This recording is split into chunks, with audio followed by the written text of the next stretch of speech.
My God is so patient and forgiving.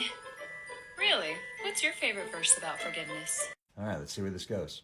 Psalms 103:8, the Lord is compassionate and gracious, slow to anger, and abounding in love.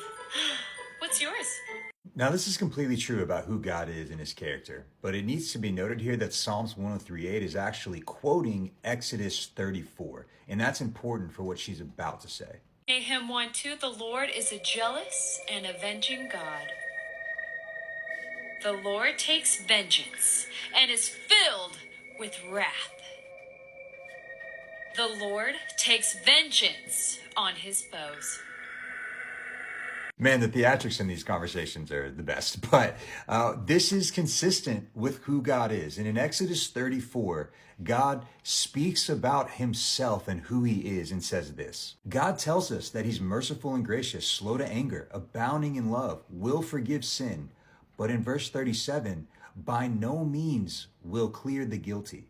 See, God is both merciful and just. And if anyone is really honest with themselves, you want a just God to exist because we want evil to be punished. Some philosophers have noted that the reason why Christianity can be a nonviolent religion is because of divine justice. That if someone does an extreme injustice to me, I don't have to respond with the same injustice, creating this cycle of evil, but instead can trust in God that he will avenge the wrongdoing done against me. But it just cracks me up. Like, our culture actually loves the idea of avenging. It's like one of the most popular movie series of literally all time. But then the moment that God is our avenger, all of a sudden he's the bad guy. For who is a person to tell God who he should have mercy on and who he should give justice to? No one. The fact that he would give mercy to anyone is incredible. The whole idea of mercy entails that someone doesn't deserve it. But the question really is, how do these two ideas come together, mercy and justice? How can God be forgiving and gracious and patient and at the same time ready to avenge evil?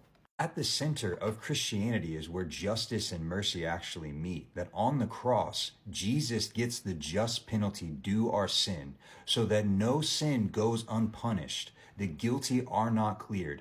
People will either pay for their own sin or Jesus will pay for it on their behalf. And in doing so, human beings can receive the mercy of God justly through Jesus Christ.